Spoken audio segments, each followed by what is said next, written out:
கிடைக்க வேண்டியது கிடைக்க வேண்டிய காலகட்டத்தில் கிடைக்கும் வரைக்கும் அமைதியாக இருக்கணும். அதுக்கு தான் நான் சொல்கிறேன், இறை வழிபாடை விட ஒரு சிறந்தது இந்த உலகத்தில் எதுவும் கிடையாது. என்ன இருக்குது சொல்லுங்கள், எதனா இருக்குன்னா சொல்லுங்கள். இறைவனை துதித்து பாடுங்க, உங்கள் வாழ்க்கை மாறும். குறுக்கோழி கிடையாது அது பேர். அது பேர் பக்தி. நேர் வழியில் பெற்றுக்கொள்வது, இறைவன் கொடுப்பது. எவ்வளோ விஷயங்கள் இருக்குது. வழிபாடு பண்ணுங்கள். ஒரு திருவாசகம் படிங்க, தேவாரம் இது பண்ணுங்கள். அதை விட்டுட்டு எவ்வளோ பாடல் இருக்குல்ல, சிவனுக்கு எவ்வளோ பாடல் இருக்குது, முருகனுக்கு எவ்வளோ பாடல் இருக்குது. அப்படியே உள்ள முருகி பாடுங்க. இந்த துர்க்கை அம்மனுக்கு ஒரு பாட்டு வரும், சின்னஞ்சிறு பெண் போலே.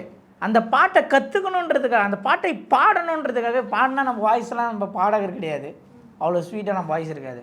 அப்போ நாதஸ்வரத்தில் அதை வாசிக்கலாம் அப்படின்ட்டு நான் நாதஸ்வரத்தை வாசித்த ஆள் நான். புரியுதுங்களா? வீடியோஸ்லாம் இருக்குது, காட்டுற பாருங்கள். அது இறைவனை போற்றி பாடுங்க, இறைவனை வணங்குங்க, இறைவன்கிட்ட சரணாகதி ஆகுங்க. அது உங்கள் வாழ்க்கையை மாற்றும்.